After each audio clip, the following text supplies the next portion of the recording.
Welcome back to Dial H for Heroclix. This is episode 180. My name is Kris Britton. We're going to get a little bit meta with you guys this week, and let's go!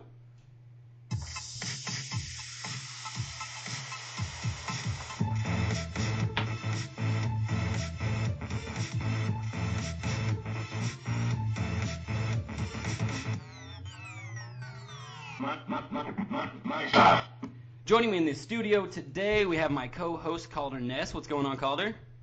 Not much, Kris. Kalder, we have a guest in the studio with us this week. I'm pretty excited about this. Coming from Maryland, I believe. That's correct. That is correct. All right. Brett Mann, the winner of the Wizkids Open in Maryland. Thank you for coming on our show. How are you doing?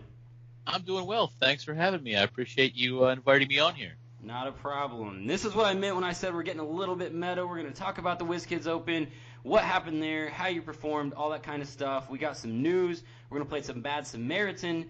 We're going to have some fun this week, I think. So let's go ahead and get going with the interview portion of our podcast. And let's start off with Brett. How did you get into, or when did you get into Heroclix? So it's kind of interesting. I got into Heroclix originally when I was in college, University of South Carolina. I went down there for college, and I had a roommate down there that played it. This was actually way back when. I'm 30, so I'm not super young or anything. But I had a friend down there that was really into it. This was actually back in Secret Invasion. This is before NECA and everything. To it. And I played it for a couple years then. Kind of after I graduated, I kind of drifted away from the game. Came back during the Hulk set a while back, And you came back during the Hulk set? Yeah. I'm so sorry. Oh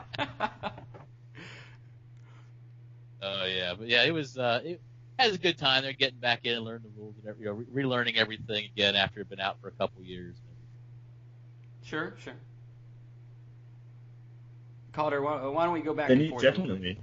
Okay, yeah, sure. Then he definitely knows what an alter ego is if he was in the Hulk set, man. There you go. Poor guy. What are some of your favorite figures or combos of pieces that you like to run? So recently, I have to say some of my favorite pieces are ones I've been using. I've actually done some ROC stuff as well, not just Wizkids Open. But when I was doing a lot of that, I've been playing some of the shredders, like mini shredders. I'm a big fan of mini shredder. As soon as I saw that trait where the penetrating from the damage from the movement, I was hooked. So I knew I had to get a lot of those. Also, in general, if anyone back from my home store back in at Phoenix Rising Games and Comic is listening, they'll know that I'm a big fan of anything that generates pogs. So I'd say Devil Dinosaur is one of my favorites. I love anything that can kind of repeatedly generate pogs and bystanders and everything like that. So you're a huge fan of Ant-Man, right?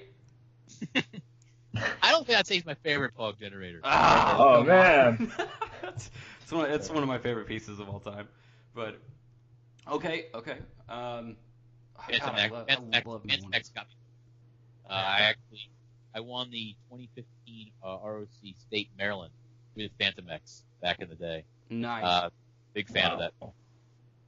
Okay, so if those are your types of pieces that you like to play, what do you typically sit down pieces or combos of pieces that you hate sitting across the table from?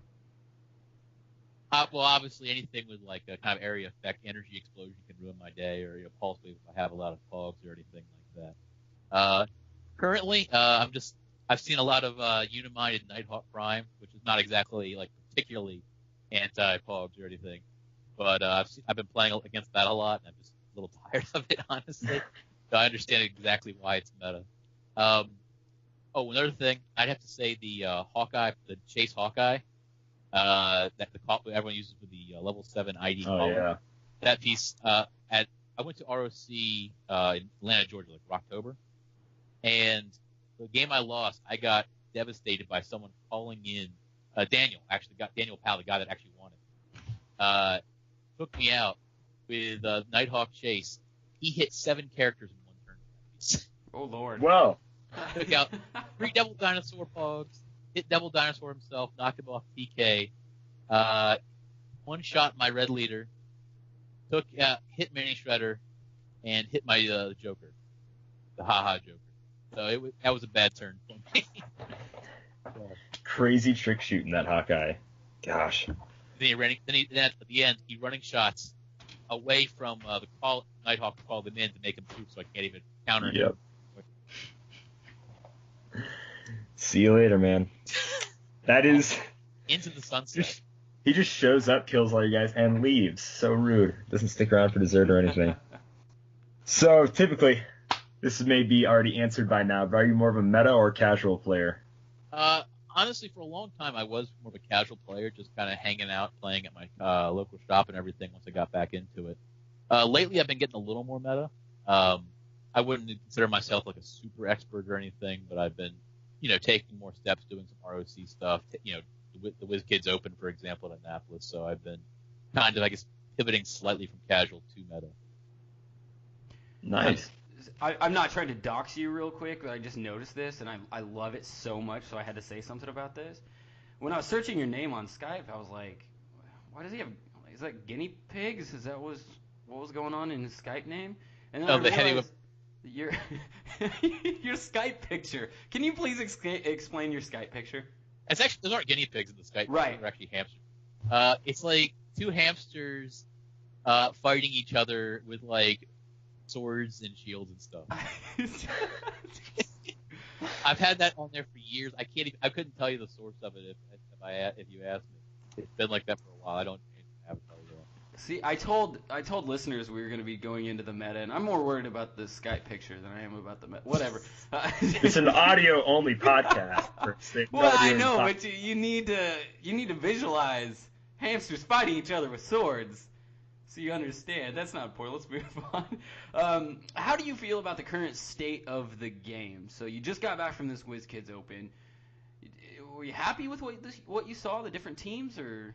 Well, this Wizkids Open was a sealed, so it actually wasn't constructed. Okay. Yeah, so it wasn't like a state of the game, what's overplayed or anything here. It's just kind of what you pull. Though in general, I'd say overall, I do think there are some issues that will probably be addressed after a couple more Wizkids events. For example, I already mentioned Unimind Nighthawk, but I think we might see some kind of nerf to that. I know at the ROC of Rocktober, I think it was like 7 out of the 8 top teams, or something like that, were Unimind Nighthawk Prime, with the boxing ring and a couple of call-ins in one Colossal. So there were, I do think the meta right now could use a little shaking up. I think ID cards are a little overpowered. I think Colossals are a little overpowered. Sure. There's a couple pieces, yeah. In fact, I was shocked that they made the ID call-in stronger with the new rule. Now you can have a token and do it. You don't have to do it at the end of the turn when you have. That is really impressive that they did that. That surprised me a lot. I wish they would have done that sooner for a guy who liked to run the Lex Luthor call-in style team about a year ago, and that was still legal. 200 points, and they can't be targeted until they made an attack. Yeah. Yep. He was my guy for a long time. But anyways, moving on. What is your usual venue? So I think I might have already given a call out earlier, but it's Phoenix Rising Games and Comics. So this is not where the WA was held. I live in Salisbury, Maryland, which is across the bridge on the eastern shore of Maryland, kind of rural area. But the local game shops there is Phoenix Rising Games and Comics. Kind of newish venue, hasn't been around for too long, but really nice people. Always.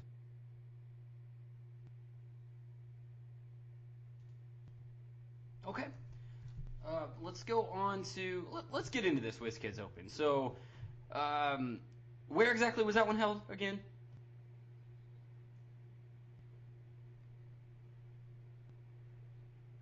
Okay. All right, so what did you play?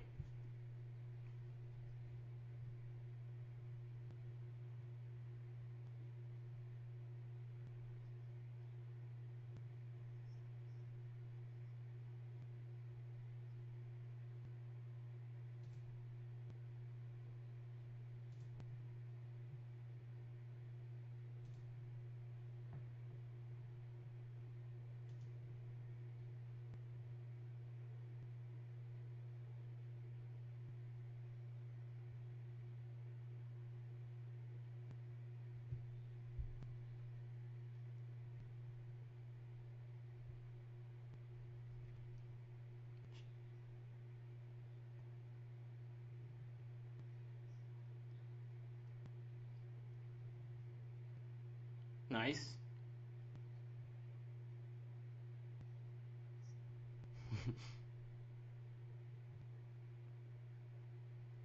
Do you wanna do you wanna? I'm sorry. You go ahead, Calder.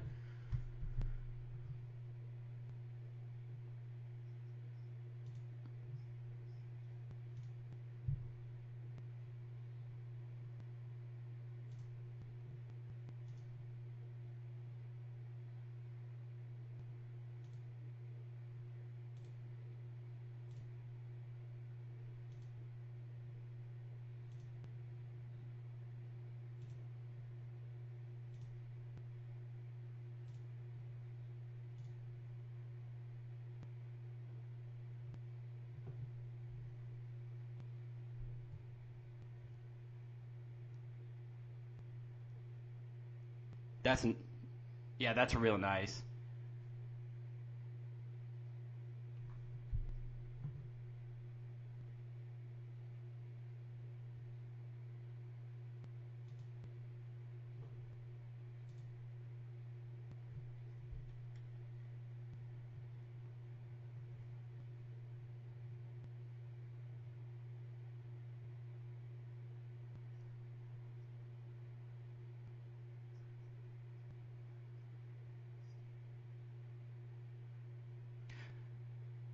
So, do you want to go through kind of each of the rounds and what you saw other people playing and how it turned out?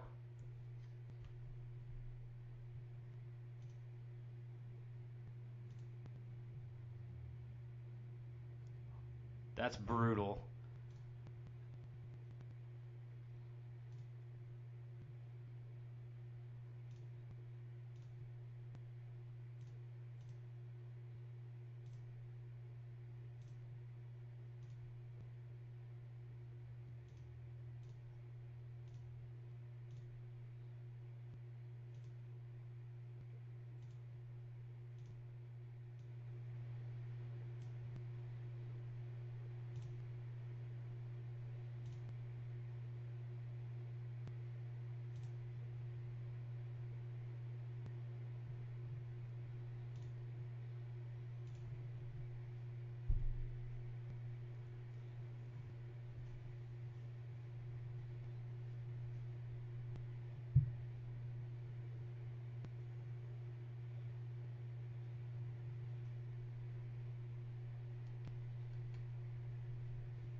Five in a row?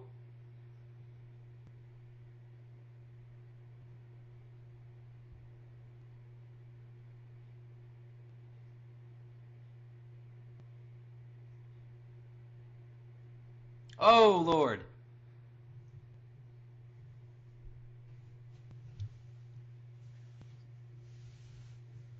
So that kind of evened it out a little bit.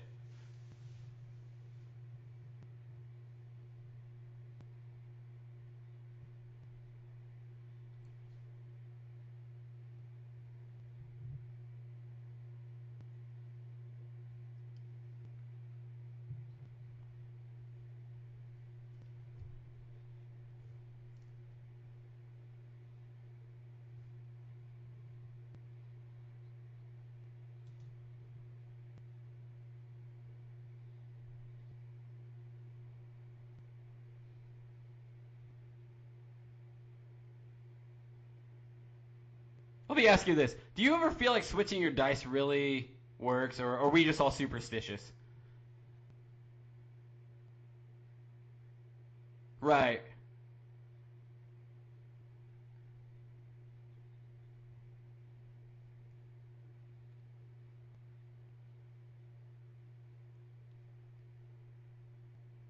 See, I know some people around here in the Indianapolis area that swear that ROC dice are like haunted, like they're cursed.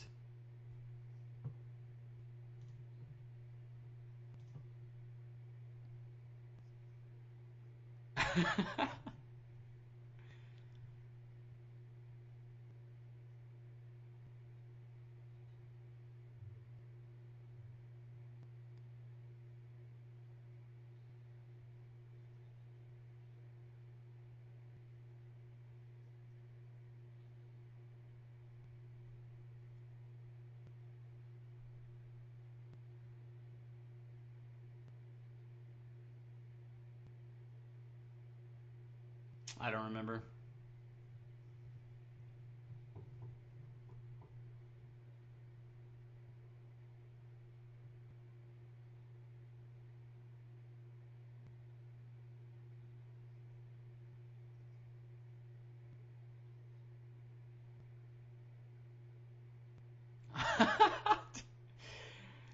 Was it just the entire venue was rolling worse than you? Because when...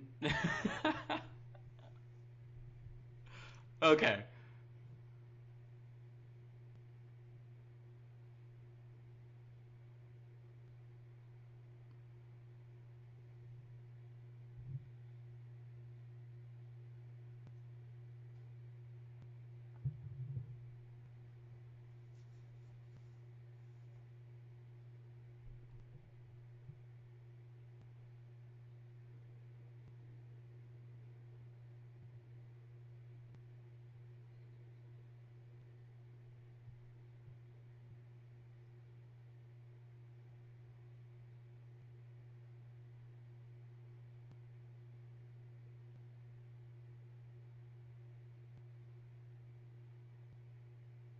Yeah, yeah.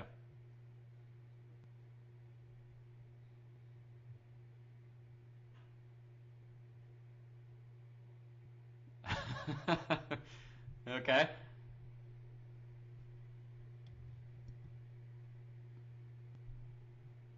All right, so that's round 2, right? Let's keep going.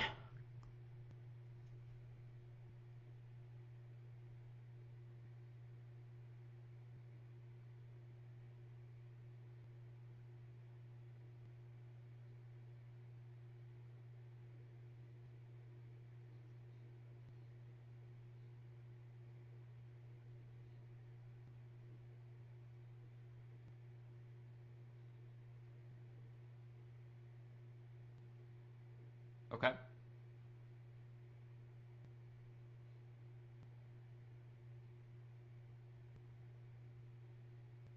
Well, it's better than nothing.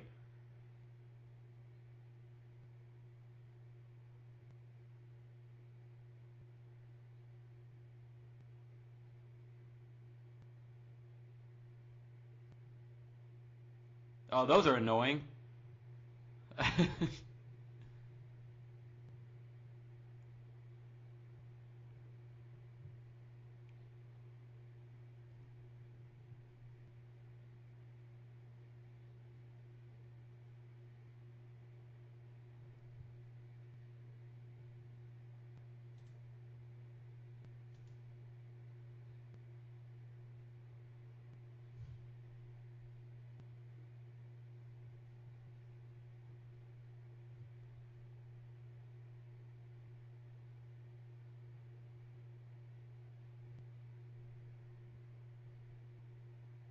Right, right.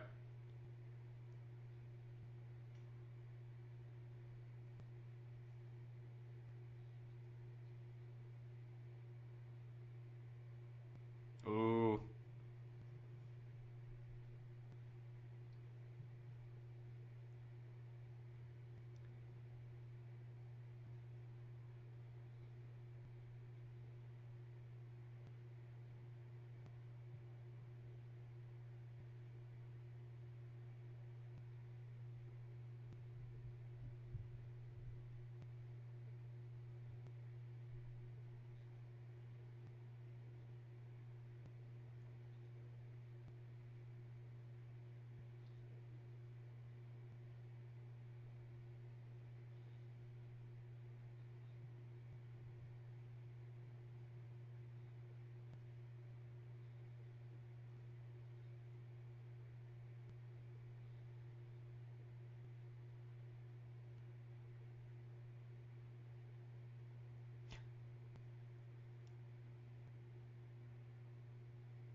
Yeah.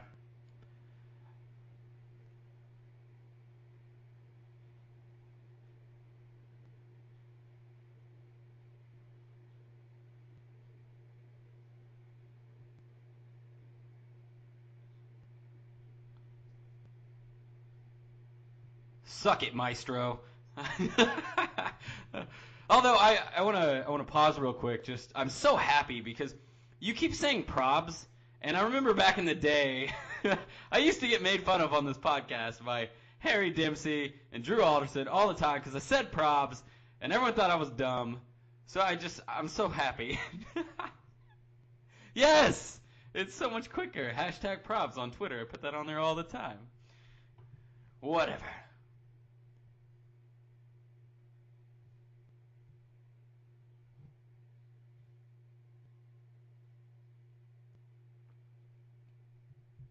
Right?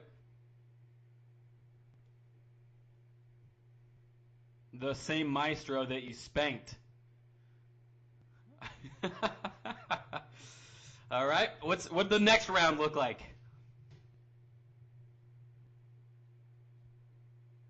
Oh, really?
Well, that was just the dice evening out from the horrible rolls that you were doing earlier. So this is to win the WKO. Okay?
So all in one turn.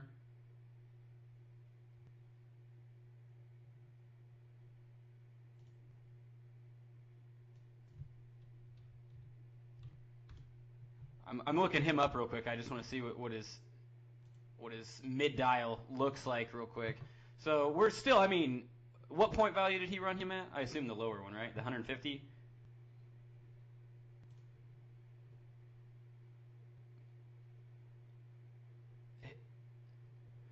So if he okay, so the 230 dial still, even mid dial, is looking like a 10-11 attack with precision strike, 4 and 3 damage with bouncing back between probability control and weird double power action that still generates Crimson Hawk bystanders. So that you click 5. Okay, so he still had the prob, 10 attack, 3 damage.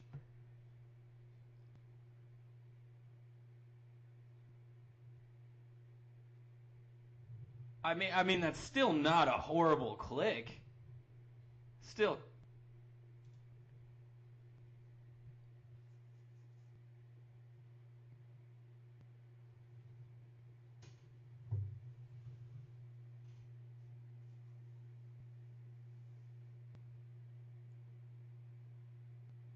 Cool.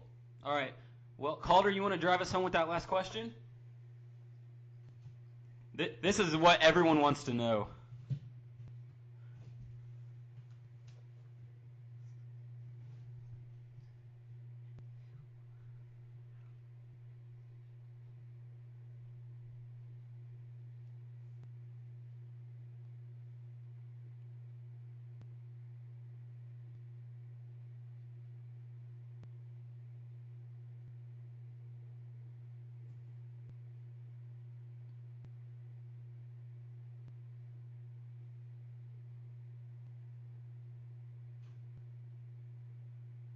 Sure.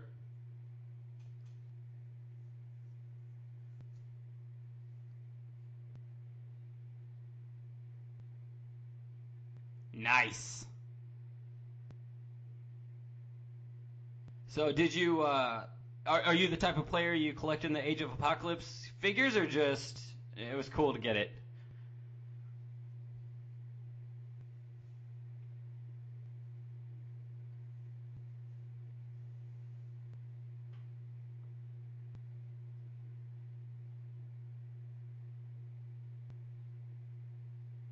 Right. Well, I mean, you won, so you got all the guts and the glory right there, and you're walking away with all that awesome stuff.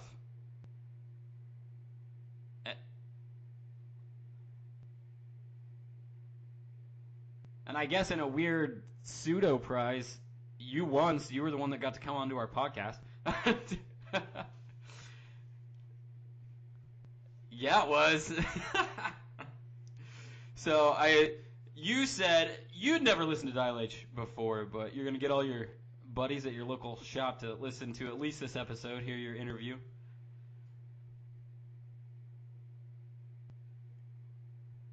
Sweet.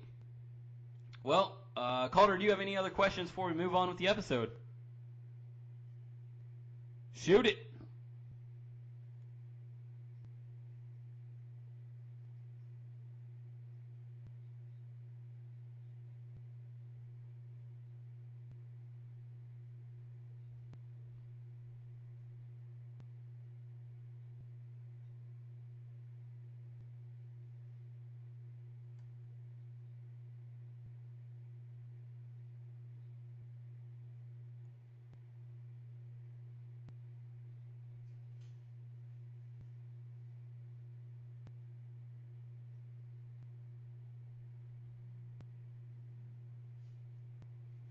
All right, well, let's move on, and we should probably hear a word from our sponsor, which is Cool Stuff Inc. Dial H for Heroclix is brought to you by CoolStuffInc.com, where you can find cool stuff in stock every day, including all the latest Heroclix singles and sealed products. Check them out at CoolStuffInc.com.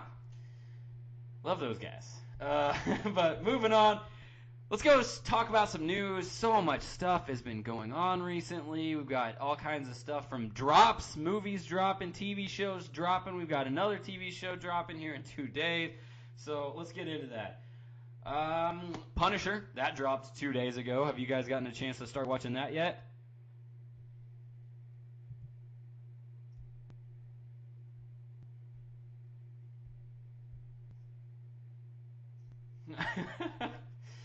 Wait, you made it all the way to 11 by then? That's crazy.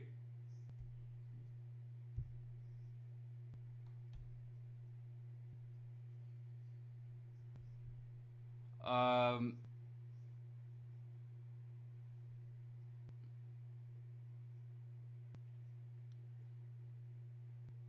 oh man, it's crazy good. I love it.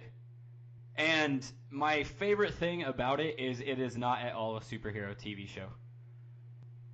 It is. They didn't have to spend a bunch of money on CGI. They didn't have to go into people's like origin stories to explain how they got superpowers or anything like that. It's just dudes with guns shooting each other. This is more like a Jason Bourne movie than it is a Netflix original Marvel.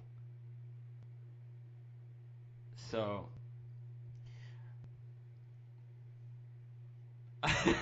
that's all you need for the Punisher. But I will say this is something that was kind of cool that happened. As I was sitting there watching it, I decided to tweet out about the Punisher, and it doesn't matter what I tweeted, but we got a like from one of the actresses that are actually on the show.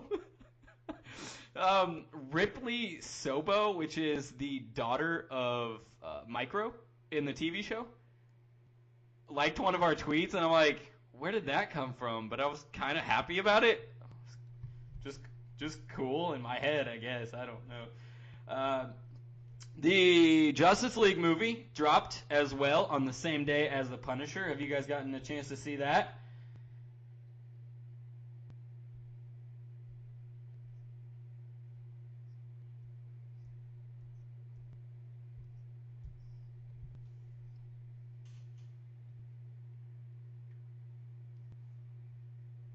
I thought there were 3 different directors. I don't remember. All I know is I didn't go into it expecting much today. I watched it today.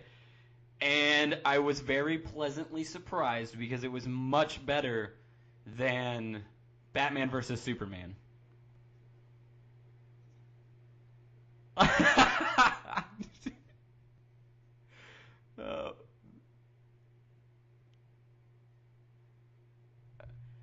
uh, no, it's completely different than Batman vs. Superman, and I think that they did a good job on it. Now, I did take some time. I went on to the DC subreddit just to pick people's brains, see what was going on, what they thought about it, and the highest score that I saw, even from DC fanboys, was a 7 out of 10. Well, yeah, but I mean, when I first saw Avengers, yeah, but when the Avengers, the original one, came out in 2012, man, the Marvel fanboys were like, man, that was a solid 9 out of 10. So, well, that was a good movie, but I expected that, it'd be a little bit conflated from the DC fanboys, and they still only gave it a 7 out of 10. But I will say, it was actually pretty decent. I had a good time. I enjoyed the movie. Officially.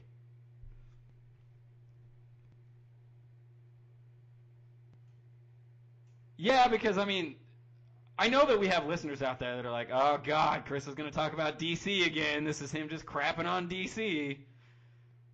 But it was pretty good. But at the same time, I really like Suicide Squad, and I think that's because I didn't go into it expecting anything from Suicide Squad.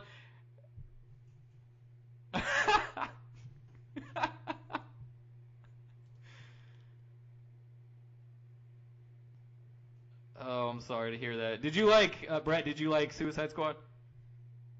Oh my, why am I alone in this? Well, alright then. Hey, at least there's that. Moving on from the Justice League, though, Runaways drops on the 21st on Hulu. I'm really excited to see that. I know that we talked about it before, but Brett, any interest in Runaways at all? Oh, Lord. Then you must have tons to say about the Inhumans.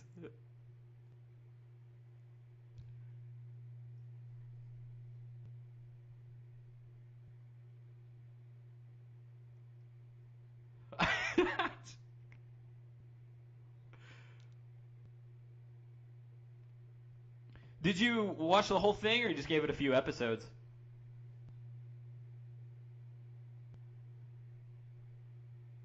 Fair enough. Kalder, did you finally manage to finish the Inhumans?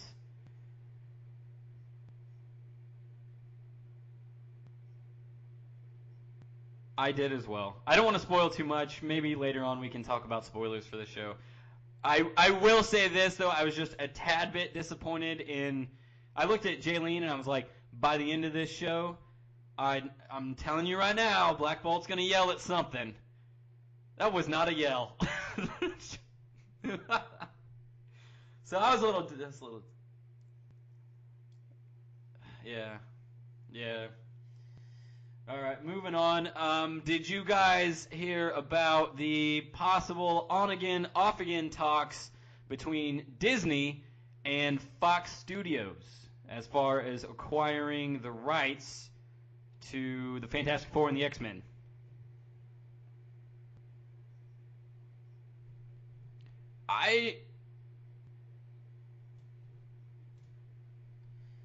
So, it's pretty much off again right now. I'm just going to spoil that for everybody. Last time I heard, because stuff will pop up in the news, and then within the same day, they'll say, like, oh, it's off again, after it just popped up. I will say this. I thought this was interesting. There was a surge in 21st Century Fox's stock after the announcement that they had the other day by 5.6%. So it was like people are like finally going, oh, thank God you're finally selling the rights back to Marvel, or to Disney, I mean. And I was like,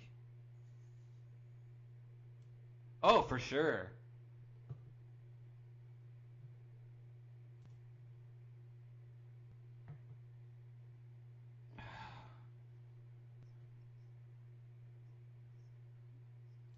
I don't know, guys. I thought that the Fantastic Four movie was like creme de la creme of Fantastic Four movies.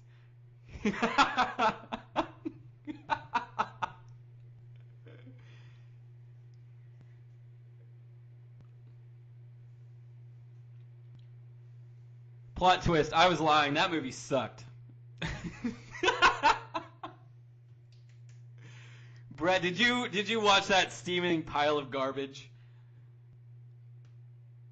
Thank you. Fucked.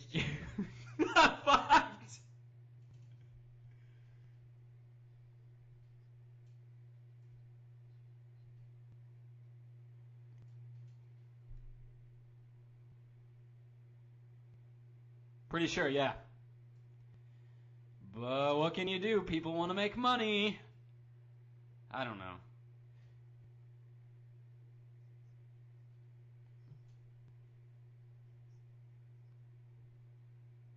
No.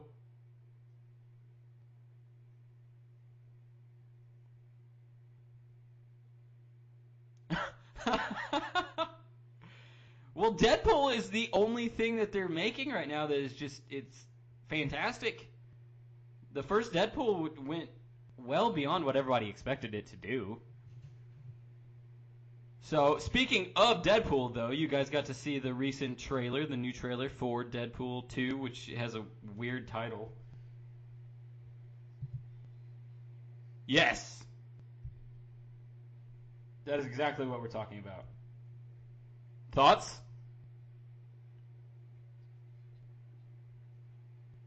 I think it's officially named the Untitled Deadpool Sequel, is what it's called. I'm not... Oh, yeah. That's gonna be fantastic. I'm with Ryan Reynolds. I have no idea how this will affect Deadpool. I wish that they would just let that keep being its own thing. It doesn't even need to cross over to me.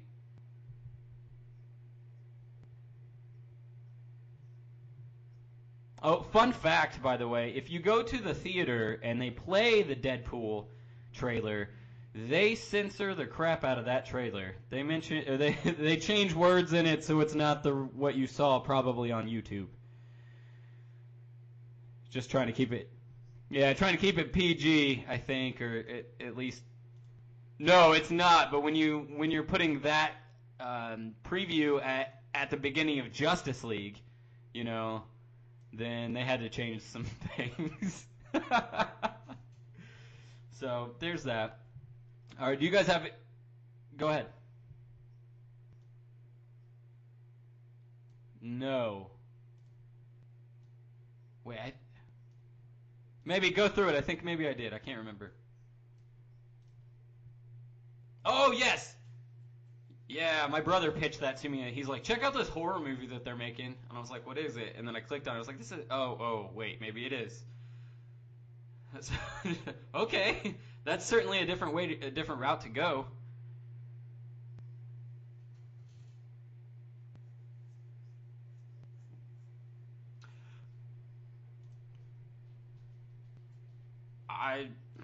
Well, that's true. That's very true. I will say that I'm happy that they're trying something completely different. And if it succeeds, it succeeds. If it doesn't, then, whatever. At least they tried. All right, why not? All right, do either one of you guys have any last things to talk about in the news? Okay. Okie dokie. I have one last thing, something I'm exceptionally excited about, and that is the return of the Dial H for Heroclix award ceremony. This will be the 2017 ceremony. It's going to be, I believe, on episode 184, so 4 episodes from now. Make sure, if you would like to vote on the awards, that you need to follow us on Twitter or get onto Facebook as soon as we post up all of the different categories that you can vote on. Make sure you vote on those. And please, can you only vote on either Facebook or Twitter? Don't get onto both of them and think you're going to rig the system or something like that. I don't know who has the time to do that, but just don't do that. So that'll be fun in a few episodes. I'm looking forward to that. But you know what? We should definitely move on to something that's fun. A game that has swept the nation so many times. We've lost count of how many times it's swept the nation. It's a good old game called Bad Samaritan. If this is your first episode of Dial H for Heroclix, this is a segment that we like to play. Bad Samaritan is where I pick 3 modern age figures. I have 20 clues in front of me. Kalder is going to give me a random number from a number generator, and I'm going to give him the associated clue. I will give a clue based off of what that figure has going on the dial, and each of my contestants are going to have a chance to guess what that figure is 3 times, 3 different rounds. So it's going to be a total of 6 guesses. If they guess it, they get points. Credo and or cred, not credo, cred. Credo is something completely different. English. And if they don't guess it correctly, I win. So, everybody understand the rules? I mean, if you want to send me part of your Wizkids Open winnings, I'm not going to say no.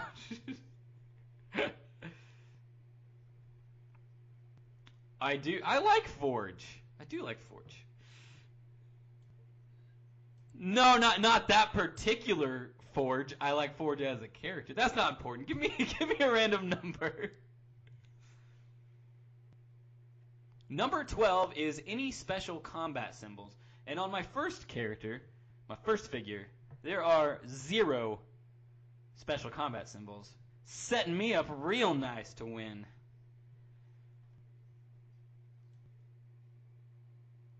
Yep, it is no Indom, no Flight, no Dolphin. I know, this is great. Plot twist, it's not Superman. There you go. There's your first clue, extra clue of the game.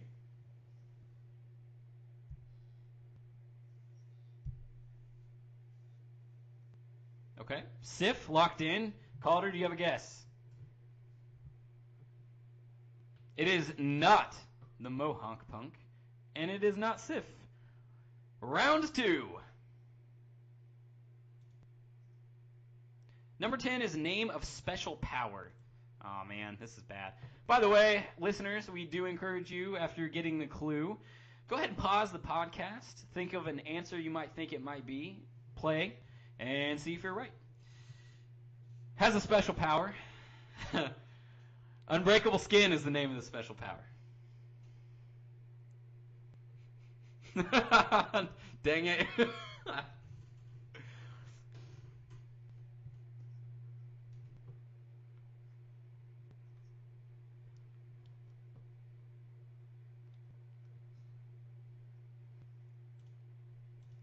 Dang it. That was like the one thing that you could have probably gotten that wouldn't have immediately narrowed it down.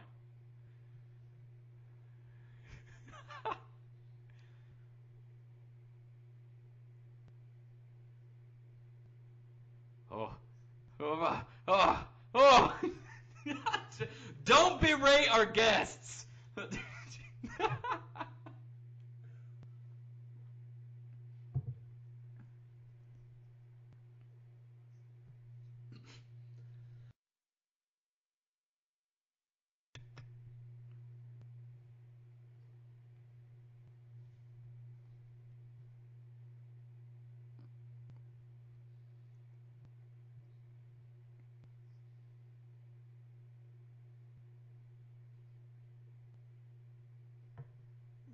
Calder.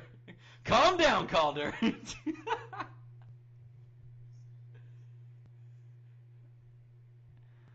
Yes, it's 008, Luke Cage from the Avengers Defenders War. Gosh, man.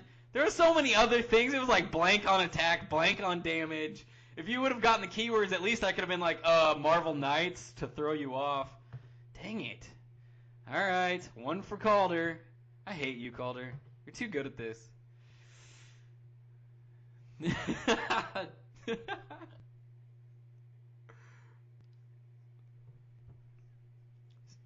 17 is a free play.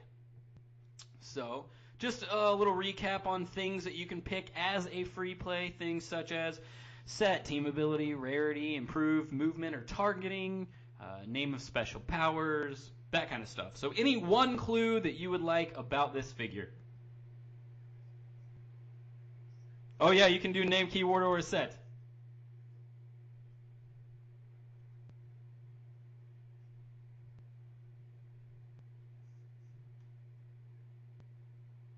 What do you say? I missed it. Named keyword. God, you guys are conspiring against me. Purple dragon.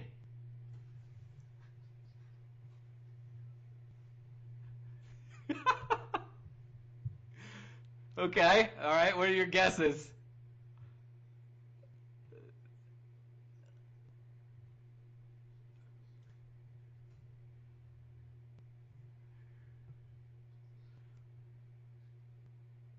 Okay, alright, Calder, what's your locked in answer? Man, you guys are good. This sucks, I'm getting annihilated. It is actually the purple dragon, so that's 1 point for Brett. Alright, 1 point for both of you. It's okay, I'm going to bring this last one home, it's fine. Last, yeah, no, it's going to happen.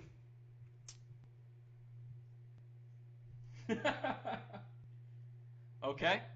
Number 3 is going to be set. That's going to be the Joker's Wild.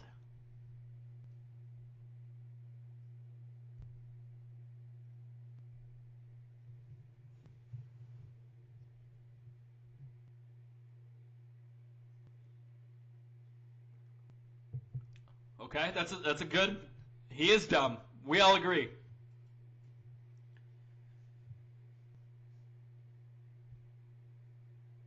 You always guess the Cobra Fanatic. It's not the Cobra Fanatic. It's not Killer Moth either. Next round.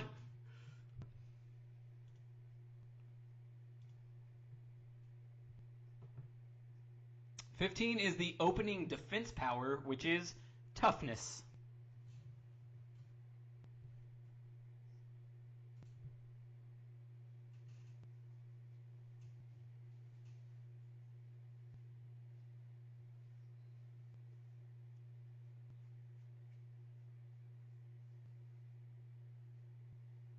Okay. All right. Wildcat locked in. Calder.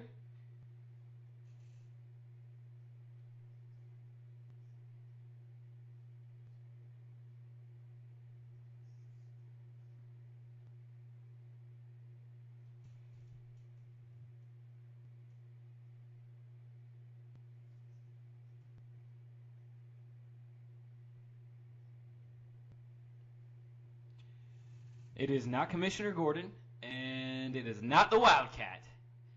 I told you guys I was going to win this round, so yes you do. Number 9, range and number of bolts, 4 with 1 bolt.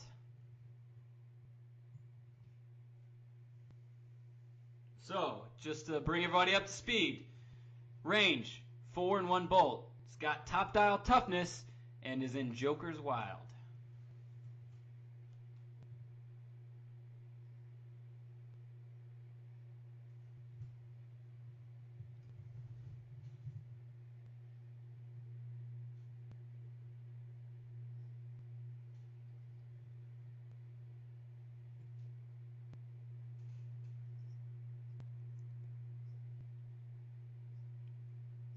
It's okay, guys. You can just give this one to me. It's fine.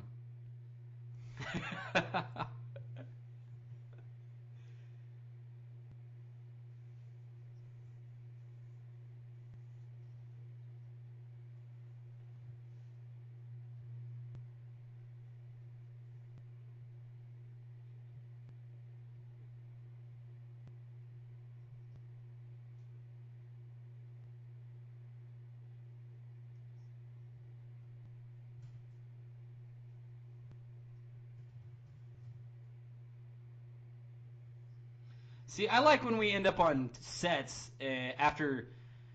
I'm sorry, we end up on a figure, and you get the clue of what the number is, and it's like 18, and you guys are like, oh, it's got to be an uncommon, but then it's from a set that only like 18 figures are in. That's my fave.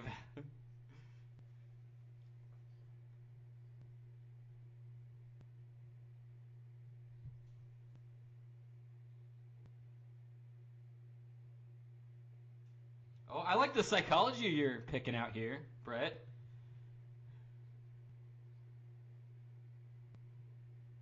Is that your locked-in answer, Plastic Man? Okay, all right.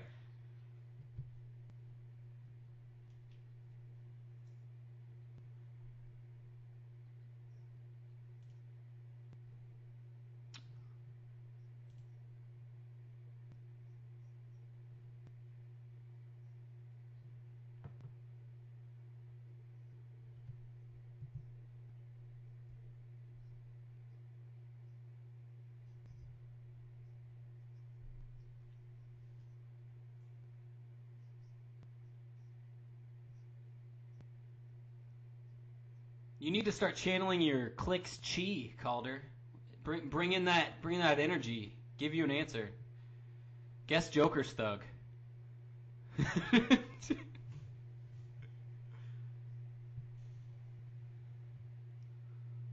I don't know. Maybe I'm trying to mess with your head. Maybe it is Joker's thug. Looker, okay. I forgot Looker was in the set as well.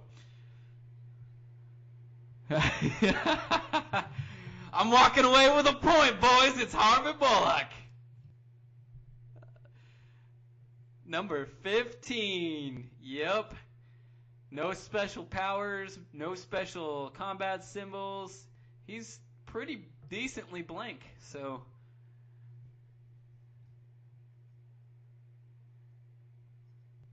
And it's like that in Bad Samaritan. If you get that one right clue sometimes, it will just immediately answer what the figure is.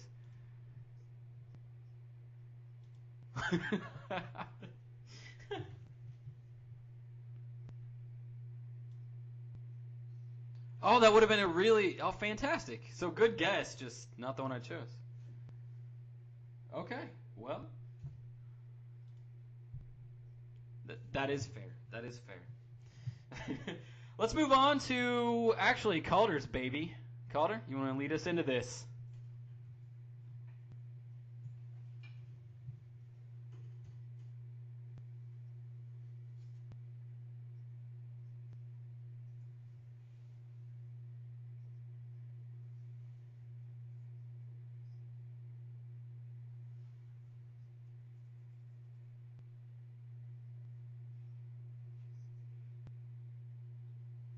Yeah, I never win at this. I have never guessed this correctly.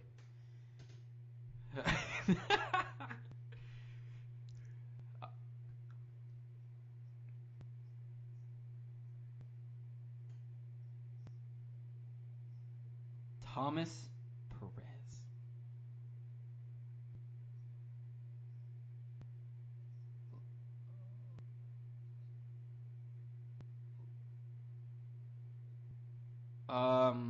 I'm gonna go with the female Punisher.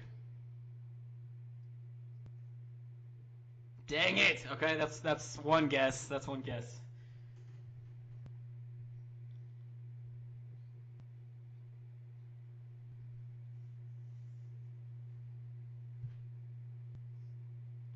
Oh, why did I guess it was a girl after you told me the first name was Thomas?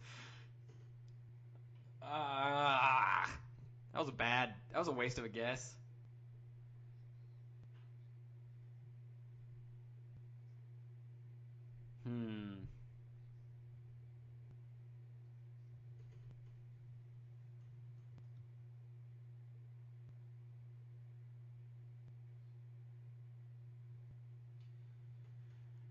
I know that's not it, but I cannot remember what 3D's names man is. Whatever. You knew what I meant. Man, 3D, that's what happens.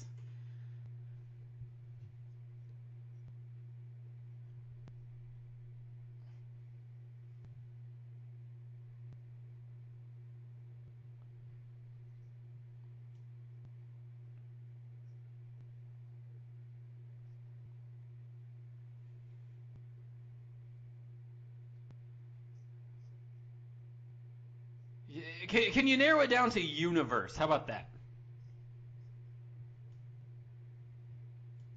Okay, on the Marvel side, Perez. Thomas Perez. Oh, go for it. Nail it.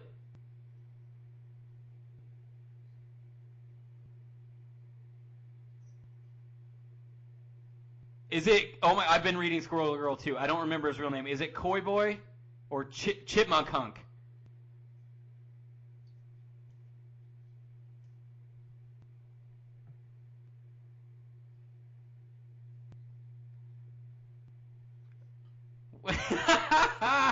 Well done. Oh, good stuff. It is actually really good.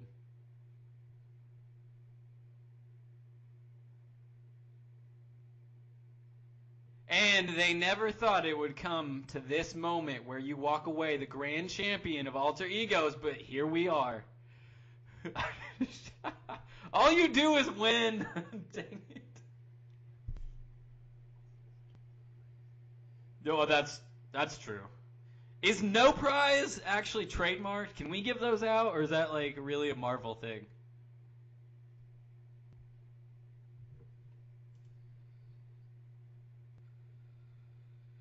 Yeah, that used to be a thing. I don't know if it is anymore.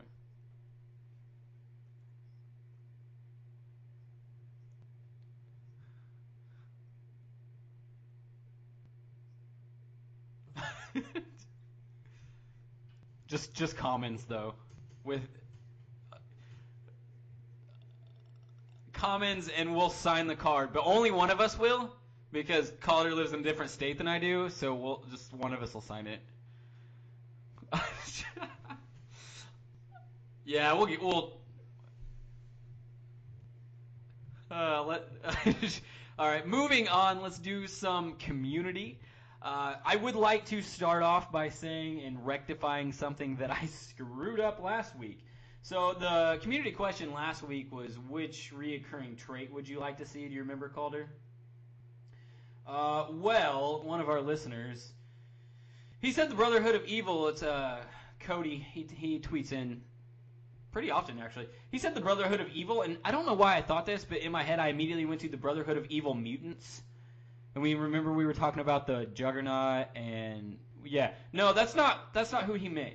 Brotherhood of Evil from DC Comics, which I had to look them up, and this is directly from Wikipedia, but they are the arch enemies of the original Doom Patrol and the Teen Titans. So Wanted to clarify that before we got too far.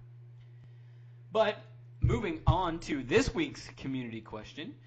That is, in the upcoming X-Men set, which characters are you looking forward to being title characters?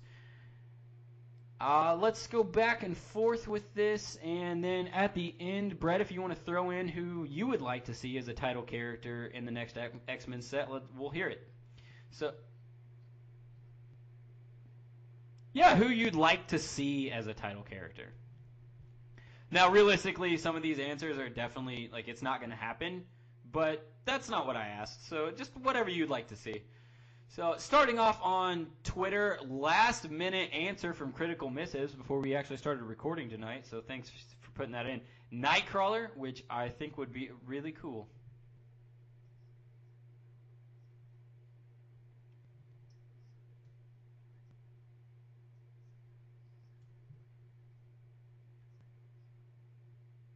Okay. James Martin said, while I know it will be Professor X or Jean Grey, spoiler, that's probably right, I want, nay, need a self-destroying X-Man from Age of Apocalypse. # beast mode.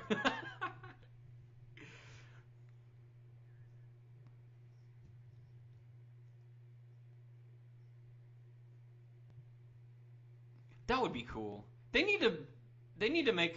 I really like Emma Frost as a character. They need to Heroclix her.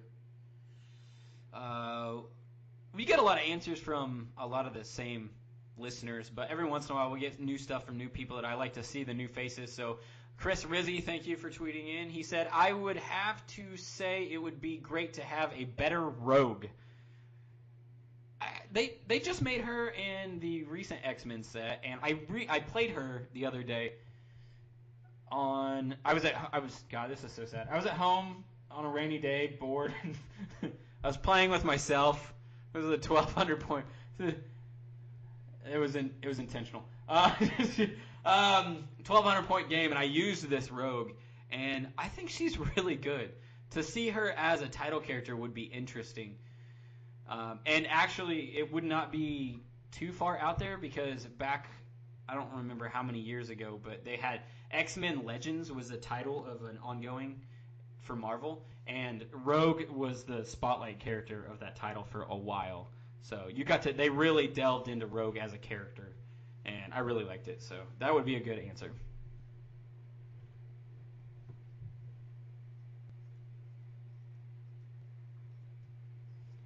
Xavier and Mags. Collectible said Professor X. We've never really had a super powerful dial, but deserve one. I agree.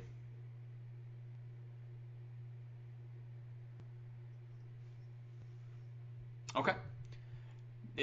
We got a bunch of Professor X's. People really like Professor X. So Seth Aaron, who I just want to. Seth Aaron changes his name on Twitter all the time, which is a thing you can do on Twitter, not on Facebook, and it's fantastic. His most recent name on Twitter is Public Restroom Handshake, which what? He said Professor X, Mags, Jean Grey, and in parentheses he said it's probably her, or Cyclops. I think it would be cool. This is not him saying this. This is me. I think it would be cool because we're getting like 2 title characters the last couple sets.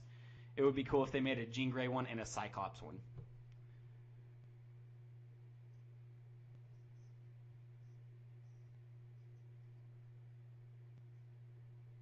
Right?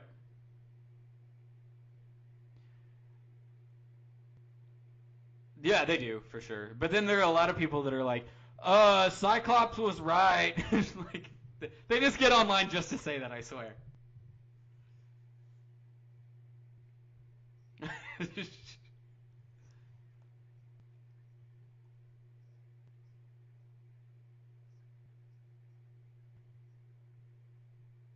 Oh man, we need a new Apocalypse.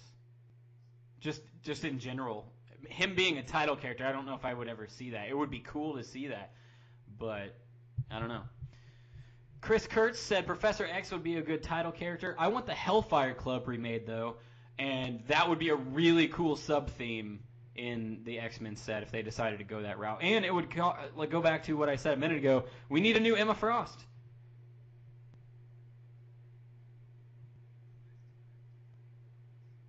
No, they weren't. They've actually done a pretty decent job of clixing her in the past. I just really like her as a character. So if we have 85 plus Iron Mans. It's okay if we get our 5th. Okay, we have 85 Batmans.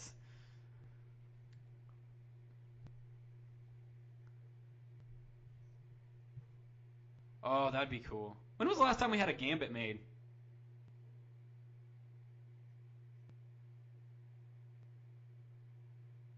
I think it's giant size, man.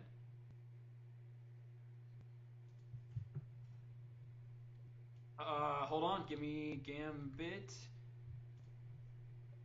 Oh, was he really? Number 31. Yep, you're right. Okie dokie. No, they should definitely reclix him because he's good stuff. So, Cody Williams, the guy that I rectified his answer from last week. Hopefully I won't screw this one up because it's only one word. Magic. I think she's pretty cool, so that would be awesome. Magic. The last time they made her was Avengers and the X-Men. So, yeah. Yep. All right.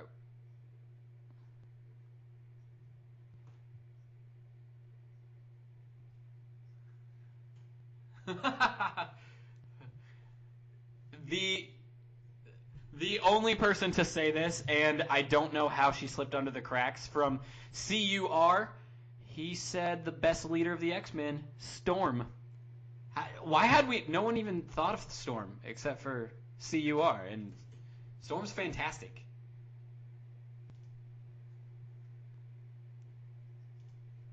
Oh, sure.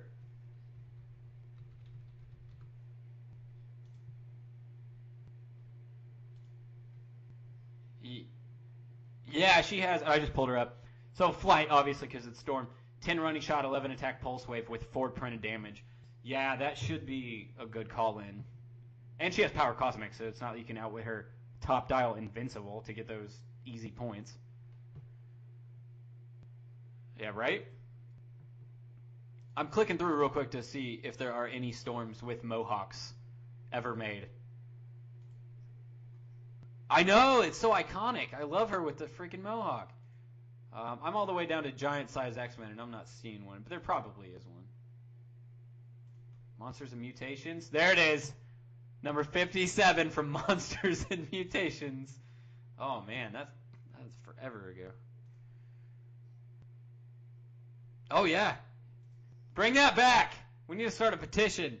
Just kidding. Don't bring that back.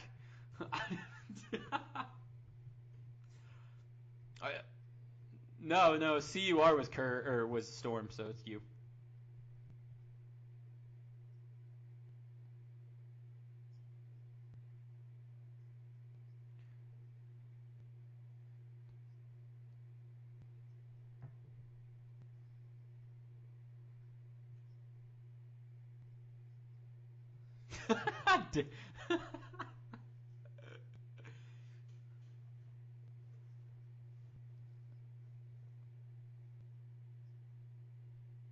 Oh, it's kind of 2 votes for either one of the Wolverines. So, Jay Sanson came in with I would love a Magneto and a Cable. It would also be nice to have a good Cyclops.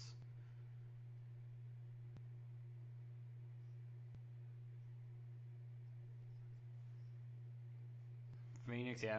And my last answer from Twitter is going to be Bryce Bangerter, Wolverine, Jean Grey, Professor X, any of the originals that could use a definitive piece, which are, almost all of them? I think, if we're going down to the original 5, we probably have definitive pieces for Iceman and Jean Grey, maybe.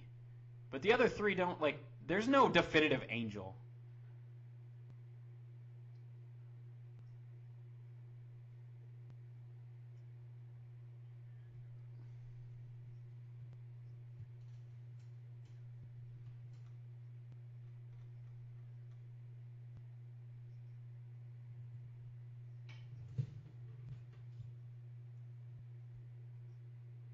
Yep. Thinks him, but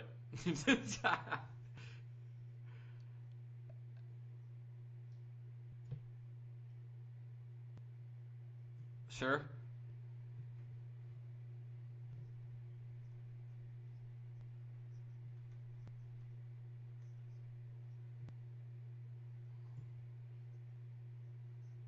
That would be scary. That would be a good ultimate, though.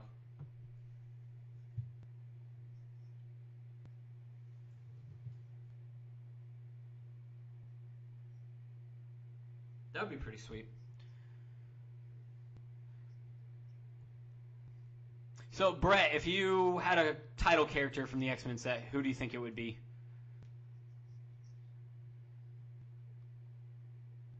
Okay.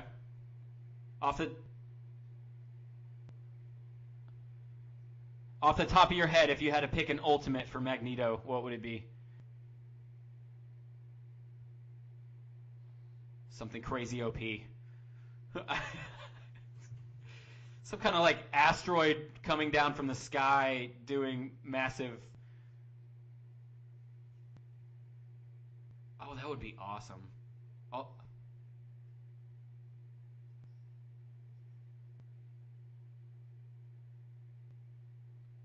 That would be sweet. And because the damage depletion modifier, well, I guess, yeah, damage depletion modifier doesn't do anything anymore. So that'd be sweet. Okay, Kalder, if you had to pick one.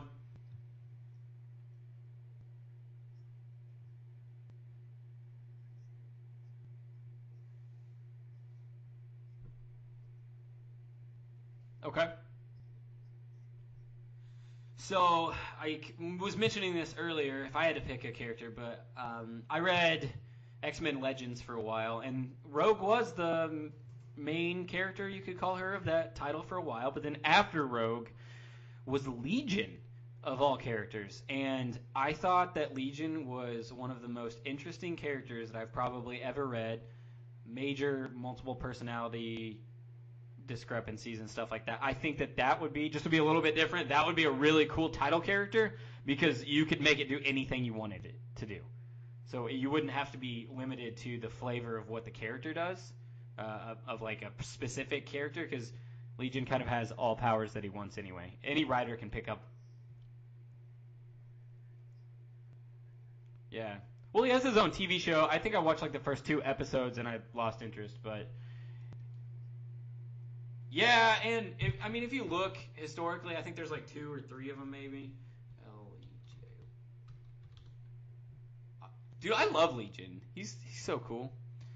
But yeah. I don't even think that one from Wolverine and the X-Men, like, it's not good. It's way overpointed and it was unreliable. But Legion as a character is very unreliable, up into the point where he was the lead character. And if I remember correctly, he made a deal with all of his different personalities that he could tap into their powers when he needed them, and then he would like kind of share his body with them in the off time when he didn't need them, like voluntarily. So he didn't really have access to all of his powers, but he did at the same time. It was weird. You'd have to read it to understand it, but it was really cool. Yeah, I know.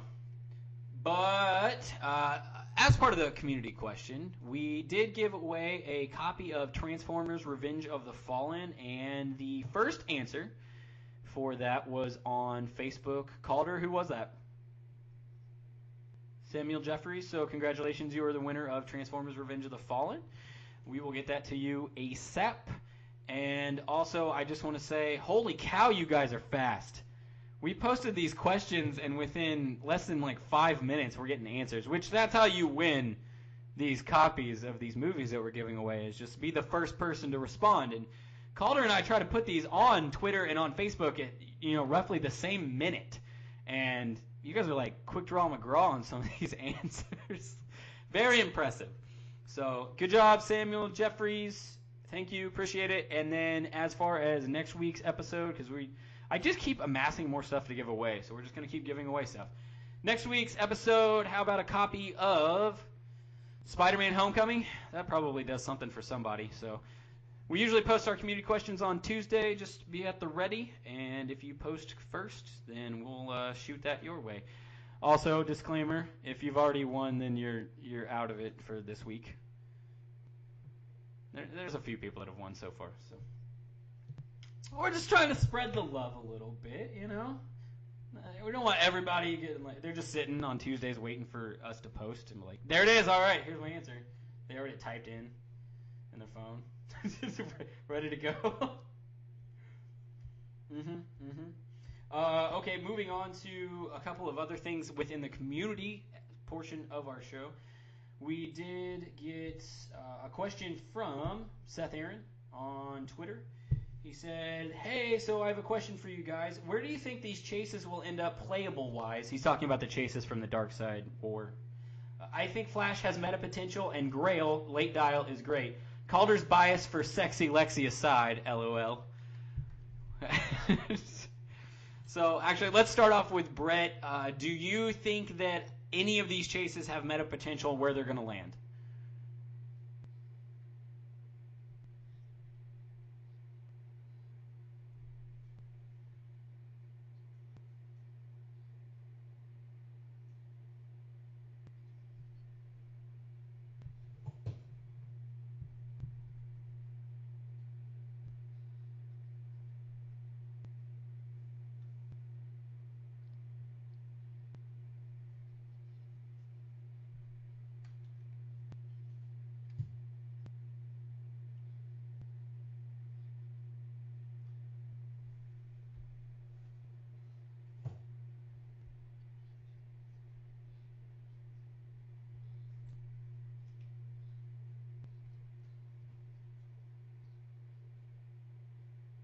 No.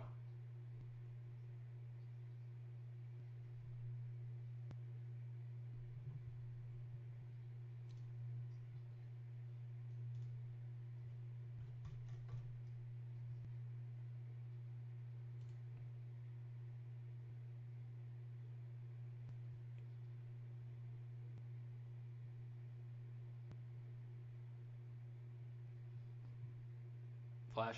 I will agree with you on Grail, and I'm looking at her dial right now. She has no ability to ignore Outwit, and I think that a smart player will just see she's 8 clicks long, get her on to click 5, Outwit her Impervious, and then just blast her for, 4? Past all of those crazy clicks that you don't want her to have. Or at least if they don't hit her for 4, then you could hit her twice in the same turn. The Impervious is still going to be outwitted.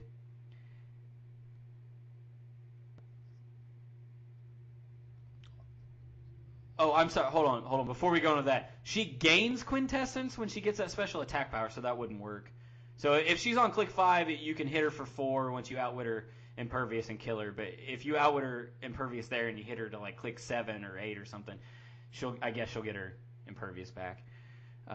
What's your question about Wonder Woman, though?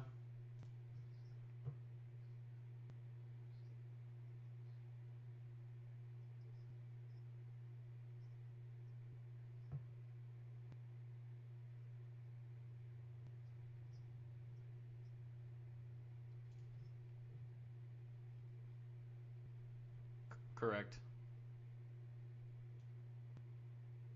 And I just clicked on Deity to see what is being played right now as far as modern, and almost nothing. I mean, there's...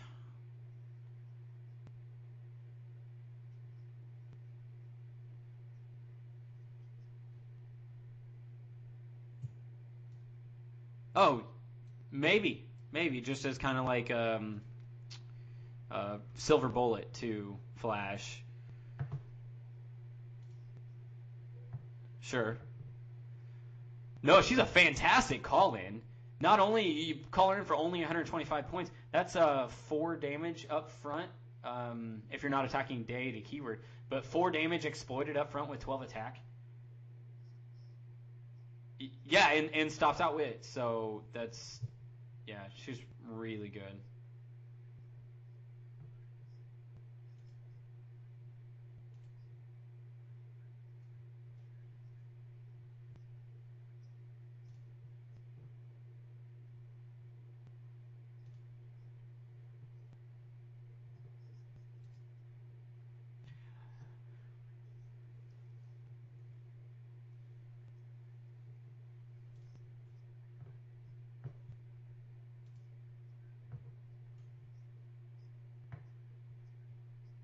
They'll try. They'll try for sure. It's just not going to happen. But we can. Yeah, that's true. The Shazam, we can automatically throw that out because he's not good. Not for meta. Green Lantern, I would say we can probably just go ahead and throw that one out as well. It's not going to land anywhere in the meta, I don't think. The only other one that I would say might stand a chance is actually Superman, maybe. And that's a big maybe. And that's only because of massive damage potential. So, I don't know.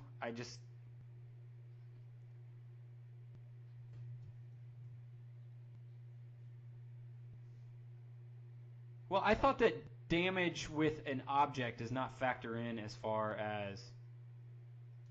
Is it? Okay. Well. Right. But, I mean, let's see.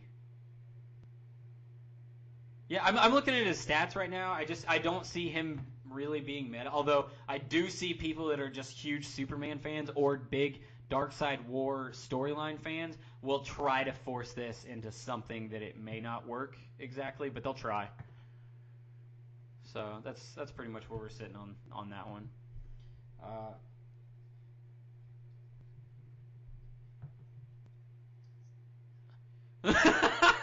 I knew you were gonna say it. Kite Man, hell yeah! Dude, he's a really good figure. For 15 points, it's fantastic. Oh, you know what? We forgot to mention this earlier in the news section. There is a 100-point Harlequin, the Harlequin figure that came out. Let's see. You just won it, right, Brett?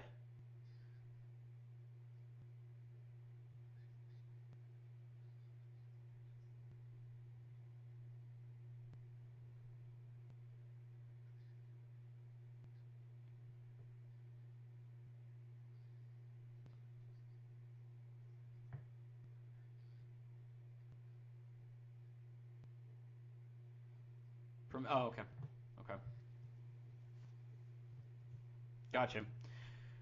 Real quick overview. This will be the last figure that we get to cover from the Harley Quinn and the Gotham Girls set. So coming in at 40 points with the Underworld team ability, we have the Gotham City Underworld and United Underworld keywords.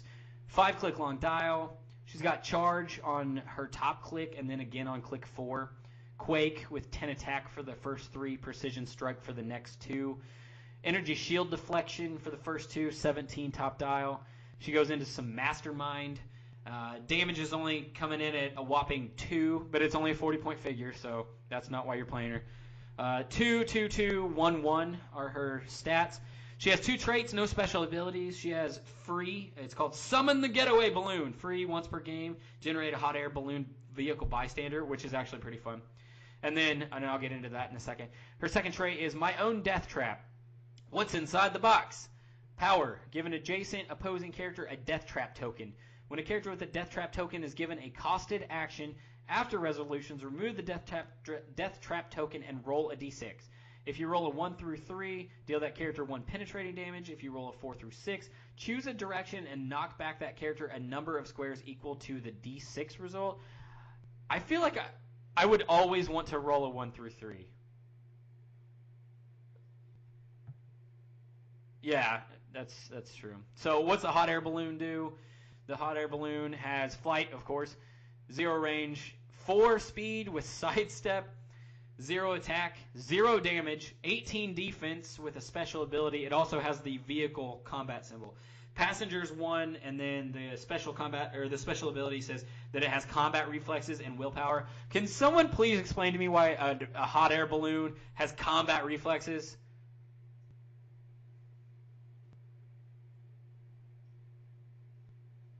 That one makes more sense, maybe, because it's a balloon.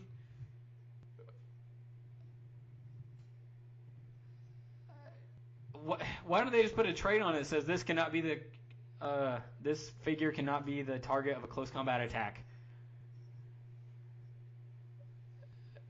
I mean, it has 0 attack and 0 damage. What's this gonna do? And even if it is carrying a character, it's not like they can do anything.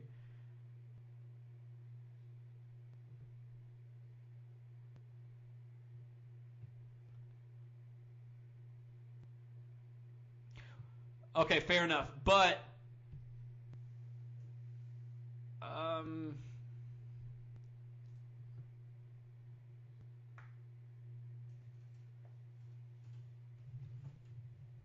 yeah, it is the attack and damage values. But what makes no sense is this Harlequin figure has 0 range. So, I mean,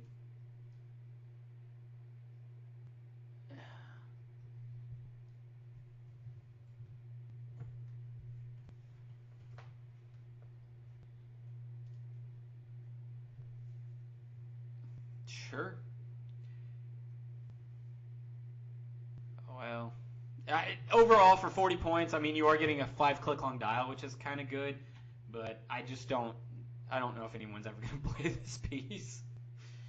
All right.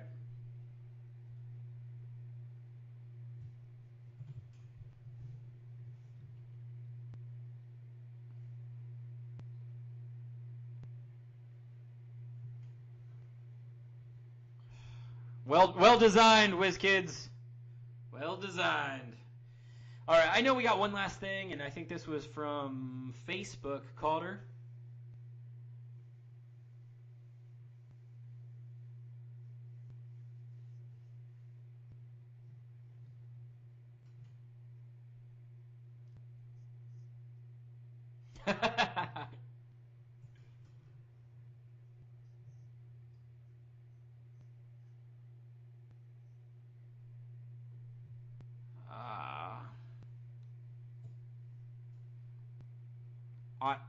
I'm going to go with Doctor Strange, the Planeswalker. I think it does a lot for 80 points.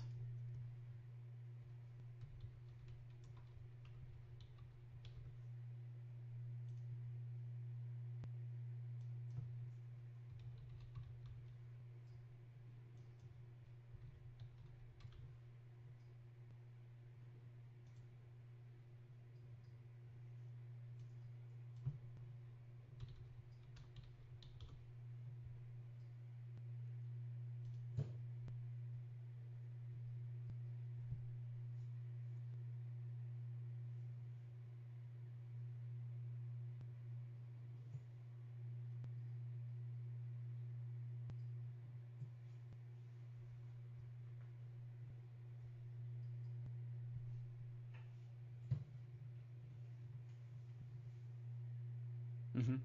Yeah.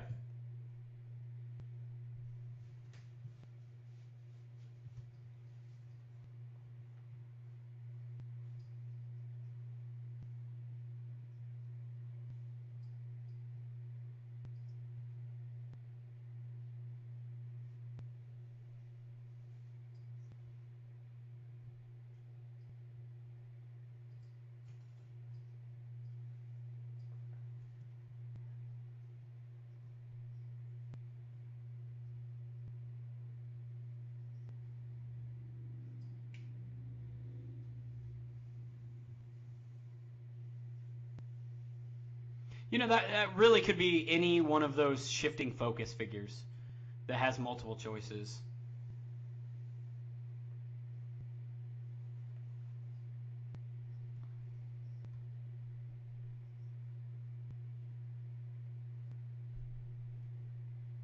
Right.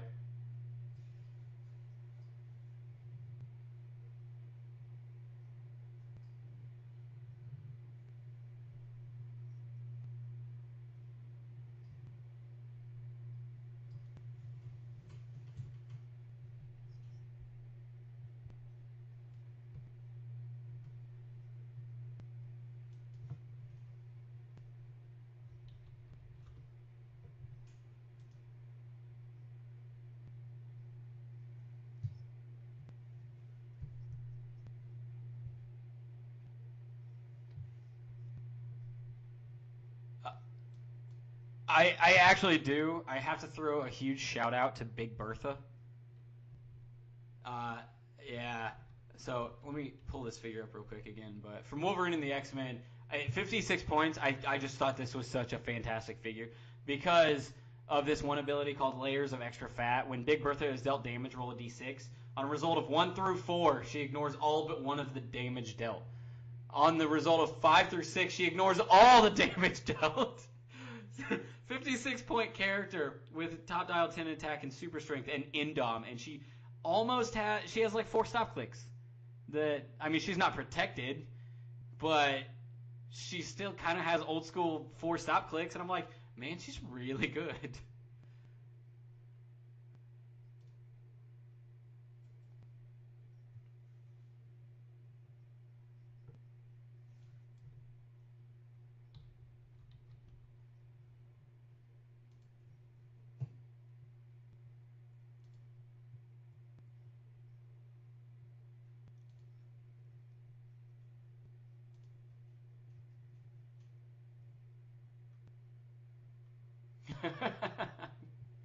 You got something, Brett? Yeah, she's good stuff. Especially if you put Angrier's hammer on her. It's so dumb. So dumb. I don't know if there are any... The second part of the question is the worst overweight figure in here. I don't know if there are any like really horrible ones that they've made. I would say that I was not too impressed with the most recent Volstagg. Yeah. He only has one special power, and let's see, charge plasticity. After resolutions with charge, each friendly character with the Asgardian keyword adjacent to him at the start of the action can't take more than 1 damage from an attack. That's so like situational.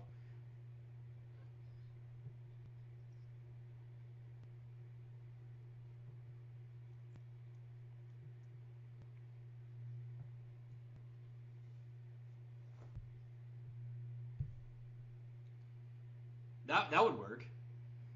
I don't know. I just don't know if there are any bad ones. Bad, like, overweight characters.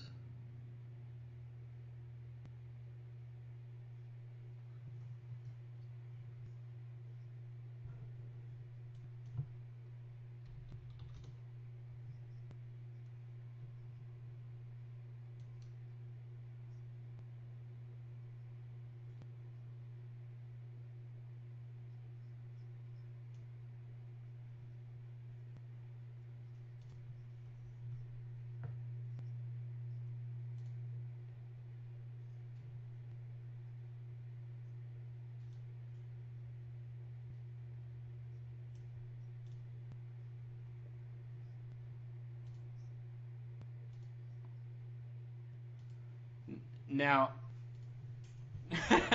no, stupid failure of a person, I think is the definition he went with. My choice is Toad. Not only is he just an idiot, but I don't know if you guys have ever read a storyline with Toad in it. He's unbearable. He's so stupid. He never gets anything right. Ever. So, yeah.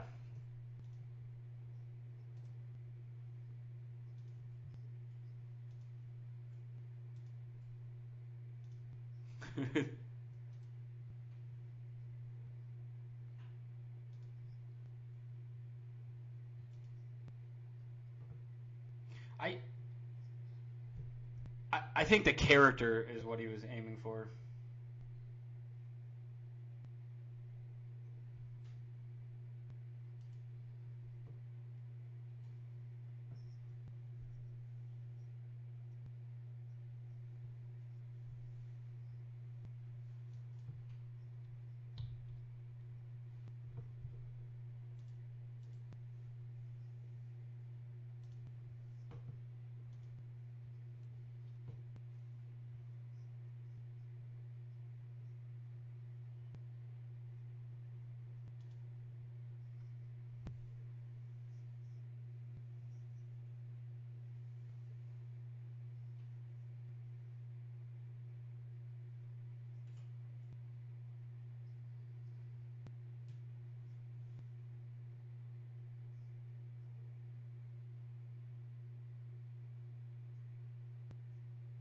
Nailed it.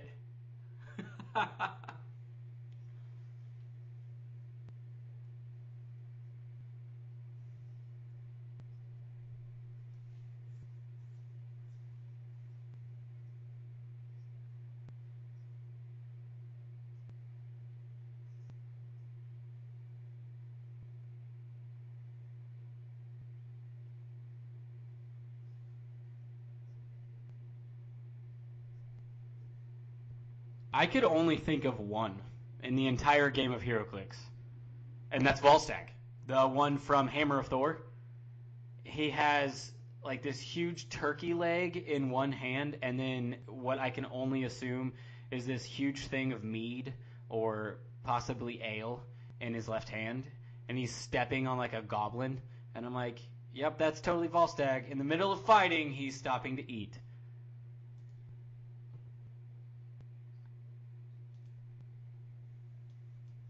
Oh, yeah, yeah.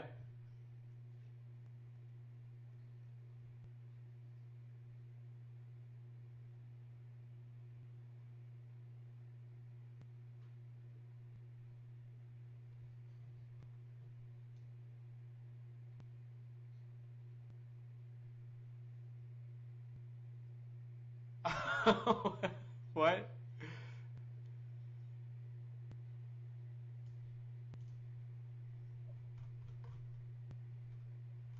I'm trying to look this up right now. Do you guys remember what set that is, by chance?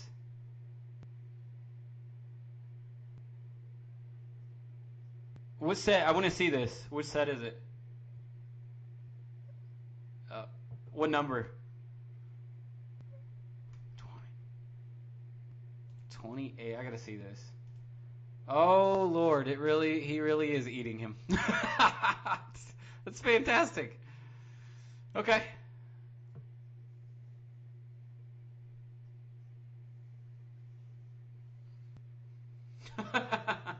Okay.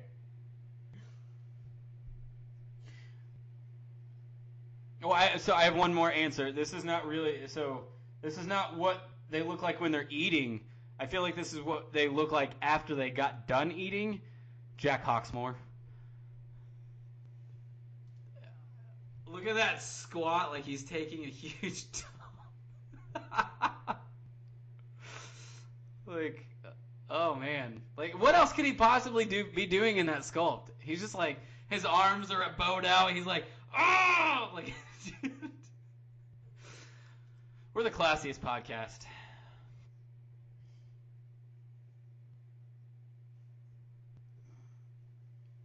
I'll hook you up with authority, man. Don't worry.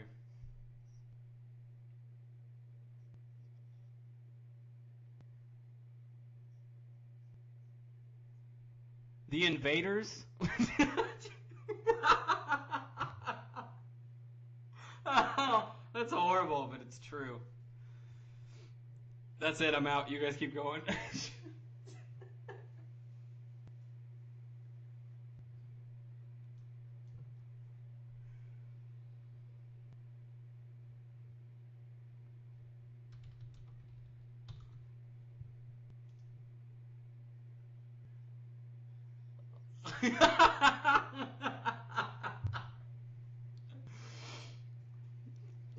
You went the nice answer.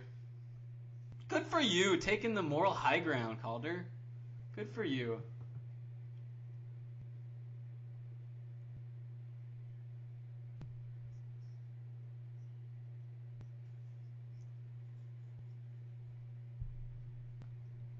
Oh, you actually made a team for this?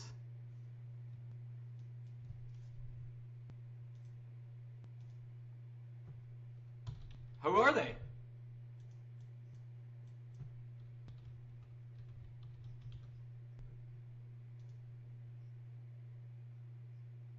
Who? I'm sorry. Who was it?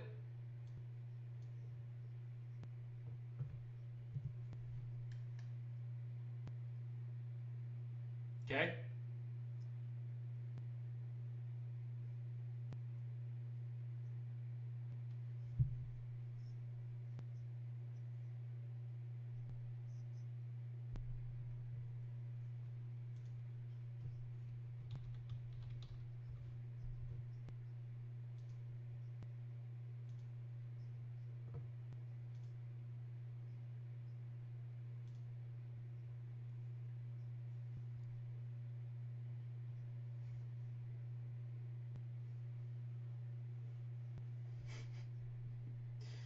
I just hastily threw a 300-point team together, but I'm 25 points short. So here we go.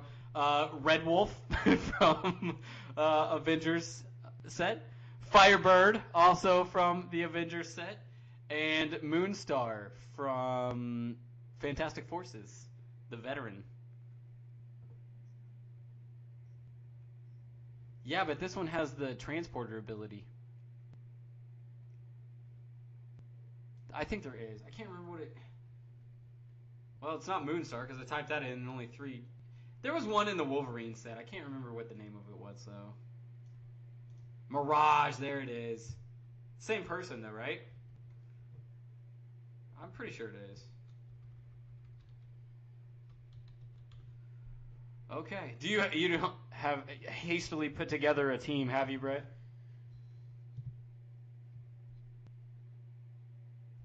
Oh, Forge is Native American. Yes, he is.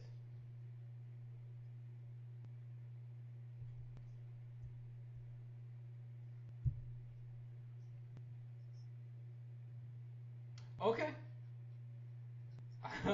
All right. No, I mean, I very quickly typed into Google. I was like, Native American superheroes, and pulled up like all these people. I was like, oh, wow. Hey, well, I mean, I was curious, and now I know. So, yeah, there's that. So, couple last things in the community before we close out for the night. In 4 episodes, this is going to be the same episode as the Dial H Awards ceremony. We are going to be awarding the Superfan status. We already have, I'm not going to throw out a name here, but we already have some guy that's vying for it. So somebody needs to contend against this guy. So that being said, make sure that you subscribe to us on Twitter. We are at Dial H4, and that's the number 4. Heroclix. Follow us on Facebook. That's going to be just search Dial H for Heroclix. And if you want to send us an email directly, that's dialhforheroclix@gmail.com. That's all I've got. Do you guys have any closing thoughts?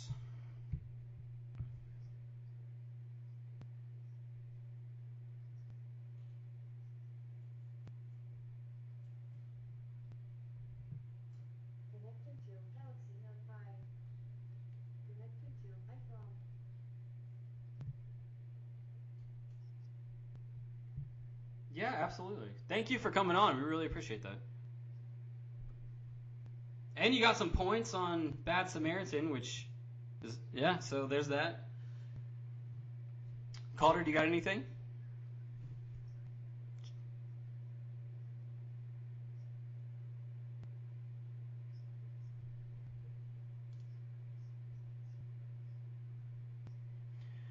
All right, listeners, thanks again for tuning in, and have a happy Thanksgiving. We'll get back with you guys next week, and yeah, have a good one. Bye.